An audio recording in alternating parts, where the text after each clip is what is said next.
Close your eyes and imagine a sweltering summer afternoon in Atlanta, Georgia, 2025. The air buzzes with cicadas, the sun blazes down on cracked sidewalks, and two worlds collide in a quiet suburb called Westview. On one side, modest homes line the streets, yellow houses with sagging porches, where laughter spills out and kids chase each other in the yards. On the other, towering gates guard sprawling mansions, where wealth whispers in the rustle of manicured hedges and the gleam of luxury cars. In this divided place, a boy's simple act of kindness is about to spark a firestorm of conflict, courage, and redemption that'll echo far beyond these streets. This is the story of Malik Johnson, a 12-year-old black boy with a heart bigger than the Georgia sky, a little white cat named Snowball, and a battle for justice that'll shake the foundations of their neighborhood. The sun hung heavy in the sky, a fiery orb casting long shadows over the streets of Westview. Malik Johnson pedaled his rusty bike down Peachtree Lane, the wheels rattling against the uneven pavement, kicking up tiny clouds of dust that shimmered in the golden light. At 12 years old, Malik was small for his age, with a wiry frame, deep brown skin, and eyes that sparkled with a curiosity that seemed to see the world in ways others couldn't. His faded red t-shirt clung to his back, damp with sweat from the humid Atlanta air, and his sneakers, hand-me-downs from his cousin Jamal, flapped at the soles, the laces frayed and knotted. But Malik didn't care about how he looked. Summer was his favorite time of year, a season of freedom, of exploring every corner of his neighborhood. From the corner store, with its jangling bell and the old man who always gave him a free piece of gum, to the overgrown lot at the end of the street where he and his friends built forts out of scrap wood and dreamed of being superheroes. Malik lived with his mom, Angela Johnson, in a small yellow house with peeling paint and a front porch that creaked underfoot. The house wasn't much to look at. The roof leaked when it rained and the windows stuck in their frames, but it was home. Inside, the air always carried the faint smell of his mom's cooking, cornbread fresh from the oven, collard greens simmering on the stove, or peach cobbler cooling on the counter. On Sundays, gospel music filled the rooms. Streaming from the old radio Angela kept on the kitchen counter, her voice humming along as she braided Malik's hair. Angela worked long hours as a nurse at Grady Memorial Hospital, often coming home with tired eyes and aching feet. But she always had a smile for her son, a smile that made Malik feel like he was the center of her world. He adored her, and he tried to make her proud in every way he could, washing the dishes without being asked, mowing their tiny patch of lawn with a borrowed mower, and staying out of trouble. But trouble, as it often does with kids who have big hearts and curious minds, had a way of finding him. Malik was halfway down Peachtree Lane, near the intersection where the road widened into a busy thoroughfare lined with fast-moving cars, when he heard it. A faint, pitiful sound, like a baby crying. He slowed his bike, the tires skidding slightly on the gravel, and tilted his head to listen. The sound came again, a soft meow, trembling with fear, barely audible over the hum of traffic and the distant bark of a dog. Malik's heart skipped a beat. He dropped his bike to the ground, not caring that it fell with a clatter, and followed the noise, his sneakers crunching on the loose stones at the roadside. The sound was coming from beneath a parked delivery truck, its engine rumbling as the driver, a burly man in a stained t-shirt, climbed into the cab. Ready to pull away, Malik's breath caught in his throat. He dropped to his knees, ignoring the sting of asphalt against his skin, and peered under the truck. There, huddled against the massive black tire, was a tiny white kitten, no bigger than his hand. Its fur was matted with dirt, its blue eyes wide with terror, and its little body shook as it let out another desperate meow, its voice so small it nearly broke Malik's heart. The truck's engine roared louder, a deep growl that vibrated through the ground, and Malik realized with a jolt of panic that the driver was about to move. "No, wait," he shouted, scrambling to his feet and waving his arms, but the driver couldn't hear him over the engine's noise. The truck's wheels began to turn, inching forward with a slow, menacing roll. Malik's heart pounded in his chest, a frantic drumbeat that drowned out everything else. He didn't think, he just acted. He lunged forward, flattening himself against the pavement, the rough surface scraping his elbows and knees. He reached for the kitten, his fingers brushing its soft fur, but it shrank back, scared, its tiny claws scrabbling against the asphalt. The tire was moving closer now, so close Malik could smell the rubber, feel the heat of the engine above him. He stretched further, his arm trembling, and grabbed the kitten's scruff, just as the tire rolled within inches of them both. With a desperate yank, he pulled the kitten free, rolling onto his side as the truck rumbled away, the driver oblivious to the near tragedy he'd almost caused. Malik sat up, his chest heaving, cradling the kitten in his hands. It was trembling, its tiny heart beating so fast he could feel it against his palm.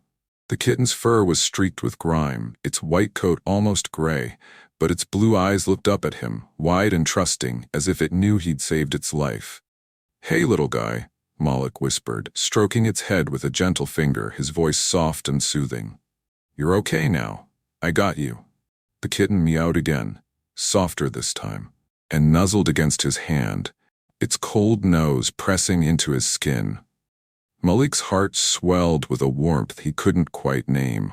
He'd always loved animals. His mom used to joke he'd bring home every stray in Atlanta if he could, from the scrappy alley cats to the squirrels he tried to feed peanuts. But this kitten felt special, like it was meant to be his, like the universe had put them together on this hot summer day. He tucked the kitten inside his t-shirt, the tiny body a comforting weight against his chest, and hopped back on his bike, pedaling home as fast as his legs would carry him. The streets of Westview blurred past, kids playing tag in a yard, an old man watering his garden, a group of teenagers laughing on a stoop. But Malik barely noticed. All he could think about was the kitten, its soft fur tickling his skin, its quiet purrs vibrating against him. When he burst through the front door of the yellow house, Angela was in the kitchen, stirring a pot of collard greens for dinner, the air thick with the savory smell of smoked turkey and garlic. She turned, her apron dusted with flour from the cornbread she'd been mixing, and raised an eyebrow at the sight of her son, his face flushed with excitement, his shirt bulging oddly. "Malik, what on earth you got there?" she asked, setting down her wooden spoon, her voice a mix of curiosity and suspicion. Malik grinned, a wide, toothy smile that lit up his whole face, and pulled the kitten out of his shirt, holding it up like a prize. "I saved him, Mama. He was under a truck on Peachtree Lane, and I got him out just in time. The truck was gonna squish him, but I got him. Can we keep him, please?" Angela's stern expression softened as she looked at the tiny creature in her son's hands. The kitten's white fur was streaked with dirt, its blue eyes blinking up at her, innocent and pleading, like it knew it needed a home. She sighed, wiping her hands on her apron, and stepped closer, her nurse's instincts kicking in as she checked the kitten for injuries. "Oh, Malik," she said, her voice heavy with the weight of their reality. "You know we don't have much to spare. Vet bills, food, litter. It all adds up, baby. We're barely making ends meet as it is." Malik's face fell, his lower lip trembling, but he didn't cry. He hugged the kitten closer, his voice small but determined. "I'll take care of him, Mama. I promise. I'll save my allowance, and I'll mow lawns, and I'll do anything. He doesn't have nobody else. I can't just let him go." Angela looked into her son's eyes, saw the fierce love there, the same love that had him bringing home injured birds and feeding stray dogs, and her heart melted. She reached out, brushing a hand over his cheek, her calloused fingers gentle. "Okay, baby," she said softly. "Let's clean him up and see what we can do. But you gotta help, you hear me? This is your responsibility." Malik whooped, a sound of pure joy, and hugged the kitten so tight it let out a tiny meow of protest.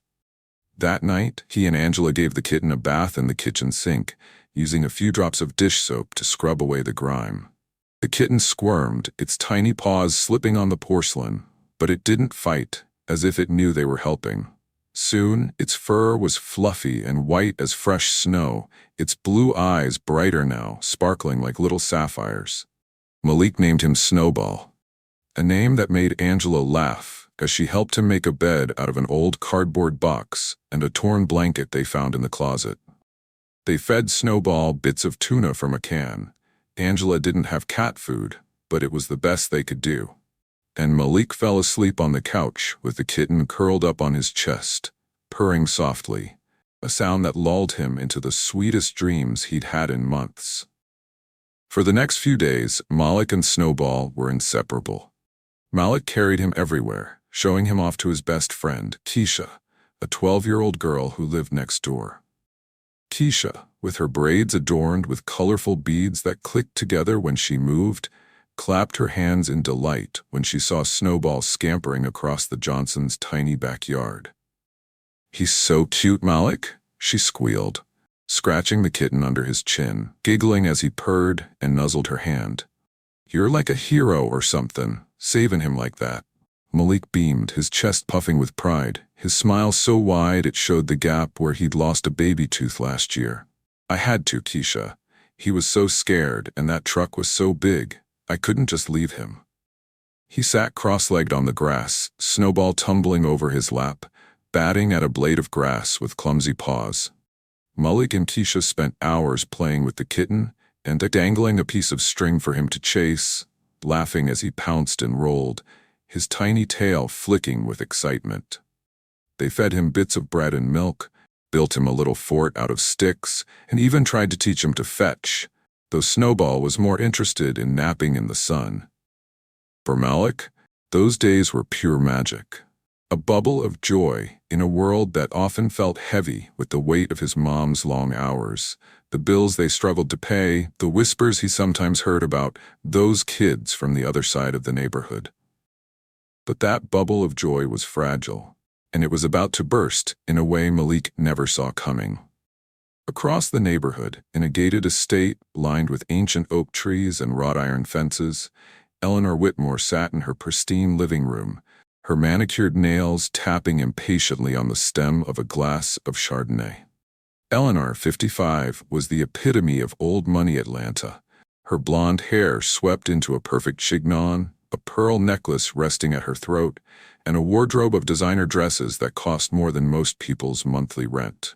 Her mansion, with its marble columns, crystal chandeliers, and a grand piano that no one ever played, was a monument to her wealth, inherited from her late husband, a real estate tycoon who'd owned half of downtown Atlanta before his death a decade ago. But Eleanor was known in Westview for more than her money. She was known for her coldness, her disdain for the other side of the neighborhood, the side where people like Malik and Angela lived. She'd been heard muttering about those people at the country club, her lips curling in disgust, her voice carrying the kind of casual racism that made others shift uncomfortably in their seats. She'd once called the city to complain about kids playing basketball on the street near her estate, claiming it lowered property values, and she'd spearheaded a petition to close the community center because it was too close to her precious mansion. Never mind that the center was the only place kids like Malik had to go after school. Eleanor's pride and joy, aside from her wealth and her social status, was her Persian cat, Princess Snowflake, a purebred show cat with a diamond-studded collar and a pedigree longer than most family trees. Princess Snowflake had won awards at cat shows, her picture plastered in local magazines, her fluffy white fur and piercing blue eyes making her the perfect accessory for Eleanor's carefully curated image.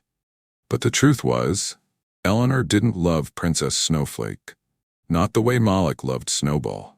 To Eleanor, the cat was a status symbol, a trophy to parade at social events, something to show off to her equally shallow friends. She barely paid attention to the cat, leaving her care to a housekeeper who fed her gourmet cat food and brushed her fur while Eleanor sipped martinis and planned her next gala. 3 days ago, Princess Snowflake had escaped, slipping through an open gate while Eleanor was hosting a garden party for her country club friends. The cat had darted into the bushes, her diamond collar catching on a branch and slipping off, leaving her free to roam the streets of Westview.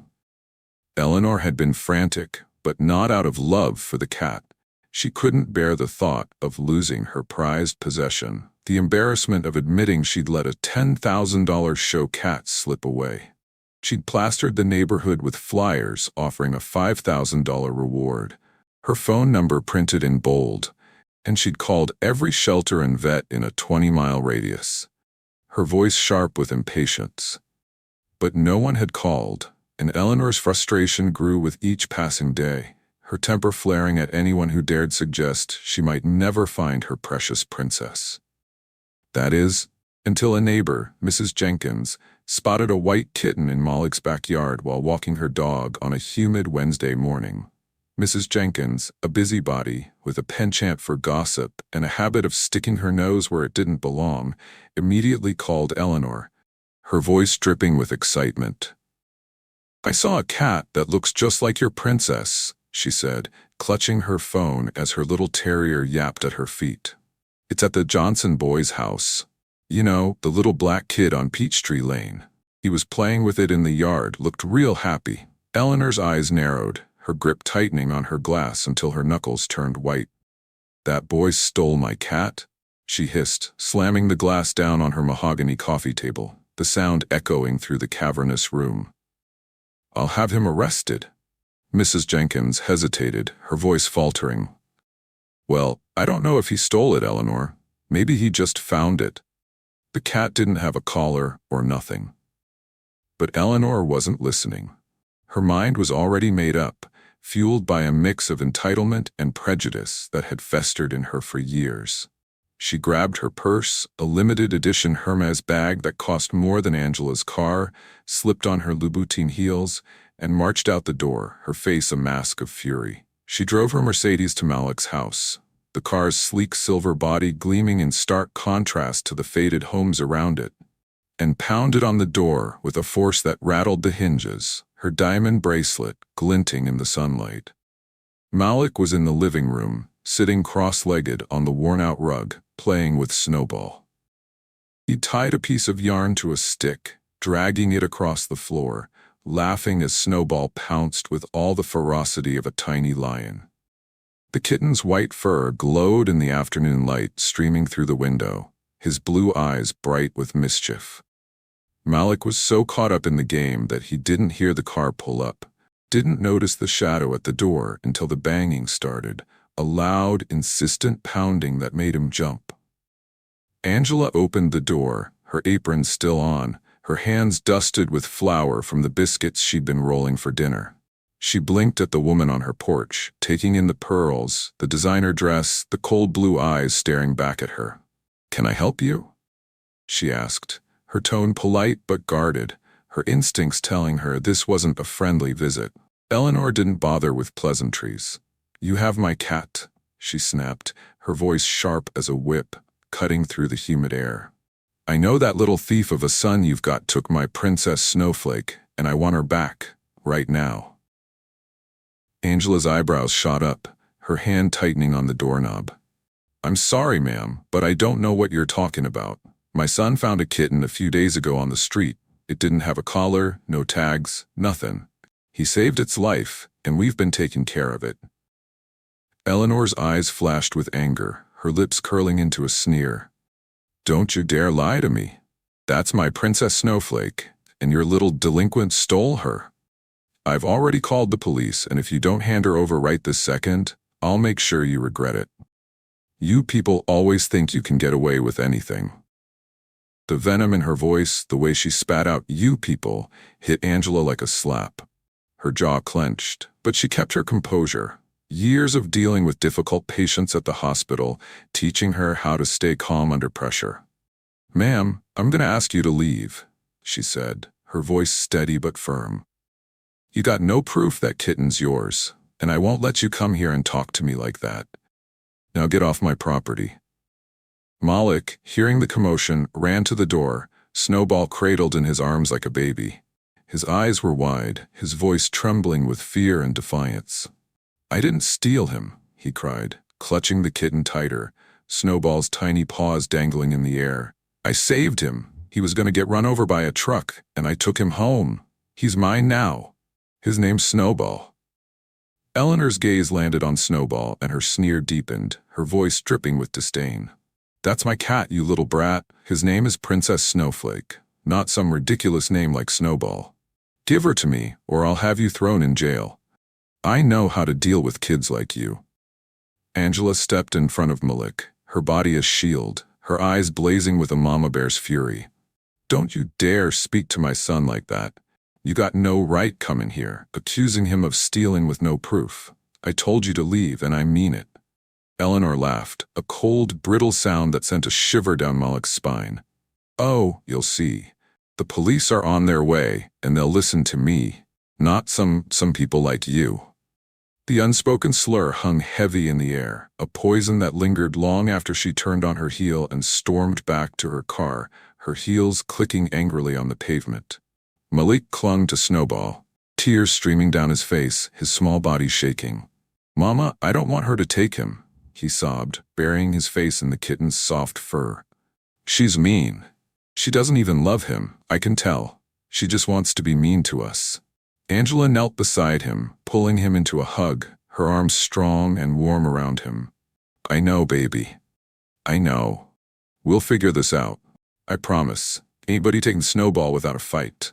But her voice trembled slightly, betraying the fear she felt. She knew women like Eleanor, women who used their money and their whiteness like a weapon, who could bend the world to their will with a snap of their fingers. Angela had seen it before, at the hospital, in the way some patients treated her, in the way some cops looked at her son when he walked home from school. She'd hoped Malik wouldn't have to face it so young, but here it was, staring them down on their own doorstep. The situation escalated faster than Angela could have imagined. Within the hour, a police cruiser pulled up to the house, its red and blue lights flashing ominously, casting eerie shadows across the yellow siding. Officer Daniels, a stocky white man in his 30s with a buzz cut, a stern expression, and a badge that gleamed on his chest, stepped out, adjusting his belt as he approached the door. Eleanor was right behind him, her arms crossed, a triumphant smirk on her face, her pearls glinting in the fading sunlight. Angela opened the door, her heart pounding so hard she could feel it in her throat. "Officer, what's this about?" she asked, her voice steady but her hands clenched at her sides. Daniels didn't meet her eyes, his gaze fixed on Eleanor as if waiting for her to speak first. "Ma'am, we've had a report of stolen property. Mrs. Whitmore here says your son has her cat. I need to see the animal, and I need you to hand it over." Angela's jaw tightened, her voice rising with indignation. "My son found that kitten on the street. It didn't have a collar, no tags, nothing. He saved its life. It was about to get run over by a truck. You can't just take it because she says it's hers. Where's your proof?" Eleanor stepped forward, her voice dripping with disdain, her eyes cold as ice. "Don't play games with me. That's my Princess Snowflake, and I want her back. I've got flyers all over the neighborhood, and I'm offering a $5,000 reward. Everyone knows that cat is mine. Officer, do your job." Daniels sighed, clearly eager to get this over with, his tone clipped and impatient. "Look, ma'am, I don't have time for this. Mrs. Whitmore is a respected member of this community, and she says the cat's hers. That's enough for me. If you don't hand it over, I'll have to take the boy in for questioning. Theft is a serious charge, even for a kid." Malik, standing in the doorway with Snowball in his arms, burst into tears, his voice raw with emotion. "I didn't steal him. I saved him. Why won't you listen to me? He's my best friend." Snowball meowed softly, as if sensing Malik's distress, and nuzzled against his cheek, a small gesture that only made Malik cry harder. Daniels barely glanced at him, his tone harsh, his face a mask of indifference. "Kid, I don't want to hear it. Give me the cat, or we're doing this the hard way. I don't care how you got it. Mrs. Whitmore says it's hers, and that's that." Angela's hands shook with fury, her voice trembling with a mix of fear and rage. "You're not taking my son anywhere, and you're not taking that cat without proof. You're supposed to uphold the law, not her word. What kind of officer are you?" Daniels's face reddened, but he didn't back down. "I'm the kind of officer who doesn't let people waste my time. Now hand it over or I'm calling my father." Angela interrupted, pulling out her phone with shaking hands, her voice steady despite the storm inside her. He'll know what to do about this. Eleanor laughed, a sound like breaking glass, sharp and cruel. Your father? What's he going to do? You people always have an excuse. Officer, take the cat. I've had enough of this nonsense. But Angela was already on the phone, her voice urgent, her words tumbling out in a rush. Dad, it's me. We need you. There's a woman here accusing Malik of stealing a cat, and she's got a cop with her. They're threatening to take him in. Please come quick. On the other end of the line, James Carter's voice was calm but firm, a steady anchor in the chaos. I'm on my way, Angela. Don't let him take Malik or the cat. I'll handle this. An hour later, a sleek black SUV pulled up to the house, its tinted windows reflecting the flashing lights of the police cruiser. The vehicle looked out of place on Peachtree Lane, its polished exterior a stark contrast to the weathered homes around it. James Carter stepped out, a tall, imposing man in his late 60s with close-cropped gray hair, a tailored navy suit that spoke of wealth and power, and an air of quiet authority that made the air around him shift. James was a renowned civil rights lawyer, a man who'd spent decades fighting for justice in Atlanta's courtrooms and beyond. He'd argued cases before the Supreme Court, written books on systemic racism, and mentored countless young black lawyers, earning him a reputation as a titan in the legal world. But to Malik, he was just Grandpa, the man who brought him comic books on his birthday, taught him how to fish in the Chattahoochee River, and told him stories about the civil rights movement, his deep voice painting pictures of a time when people like them had to fight for every inch of freedom. James took in the scene with a single glance. His daughter's tense expression, her arms crossed protectively over her chest. His grandson's tear-streaked face, the kitten clutched tightly in his arms. The smug woman in pearls, her smirk faltering as she registered his presence. And the officer who wouldn't meet his eyes, his hand resting uneasily on his belt.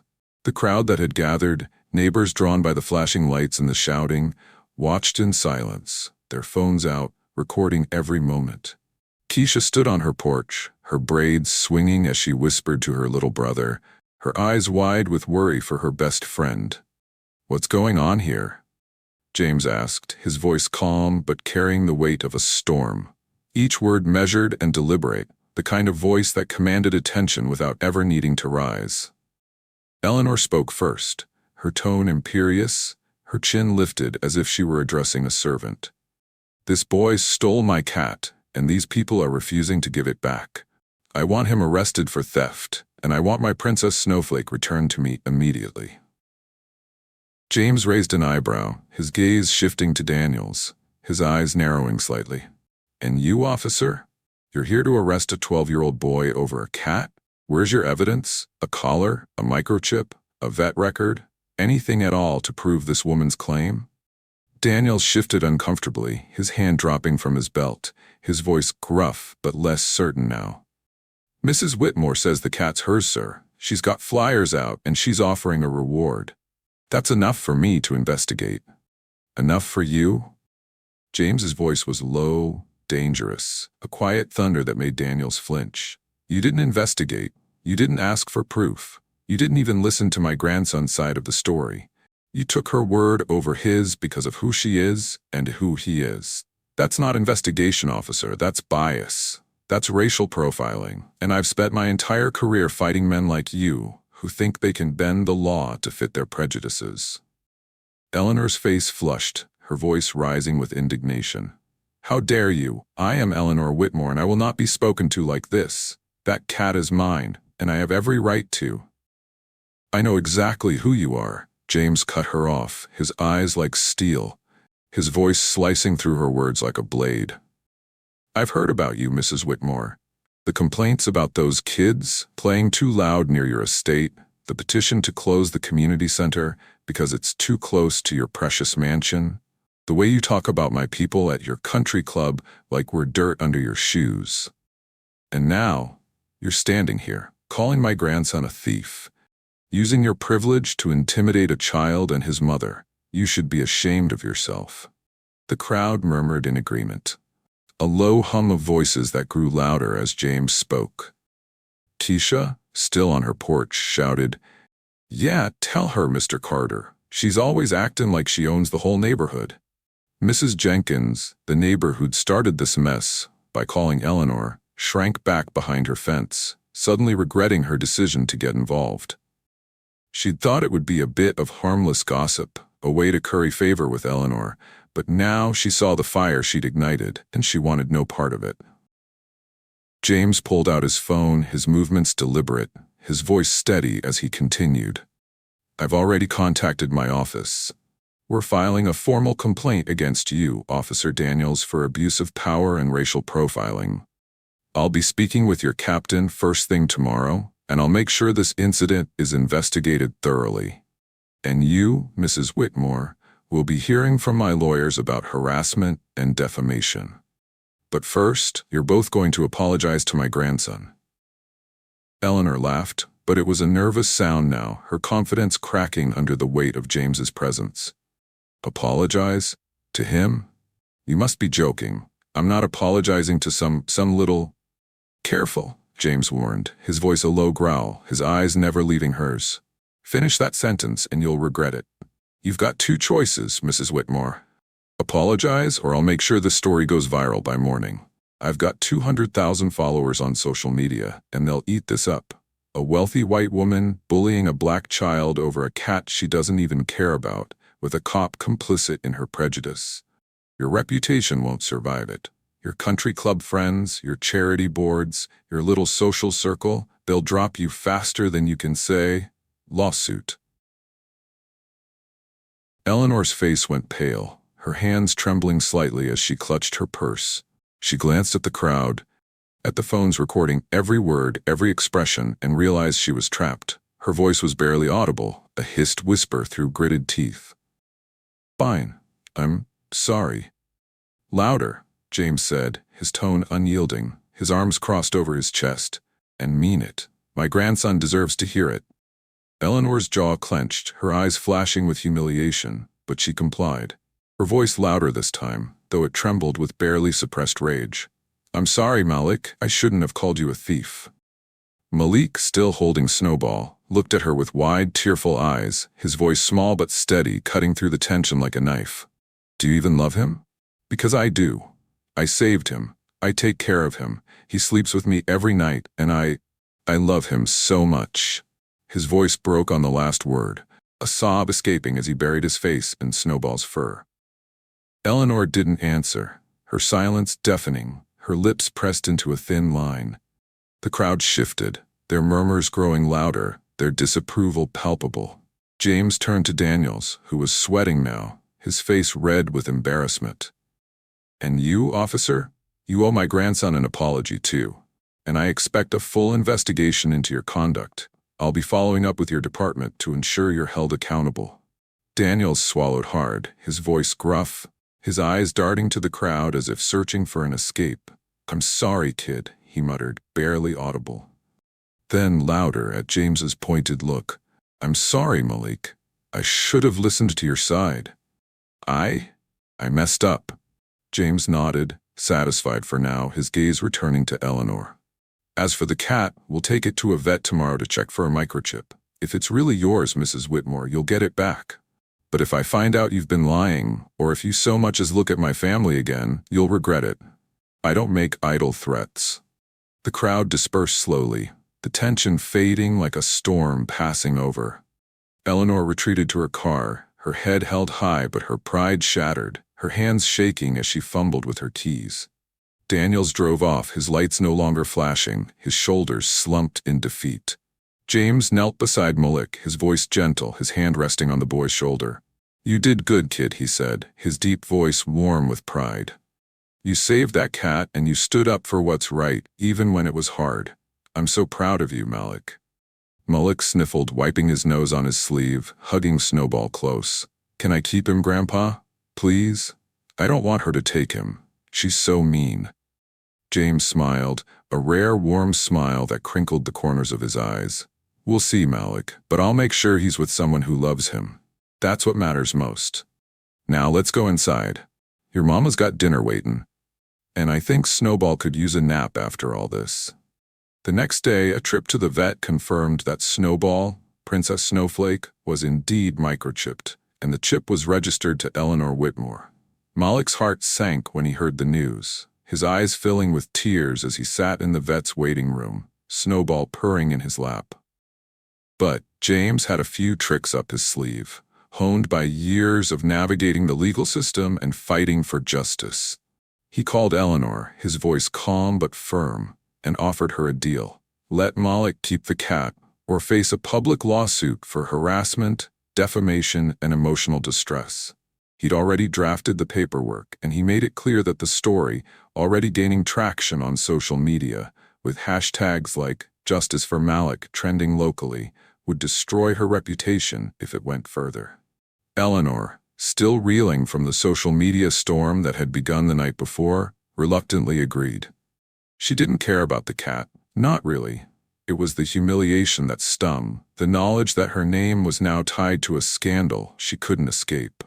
She signed the papers James sent over, relinquishing ownership of Princess Snowflake, and told her friends she'd donated the cat to a needy family, a lie that fooled no one but saved her a shred of dignity.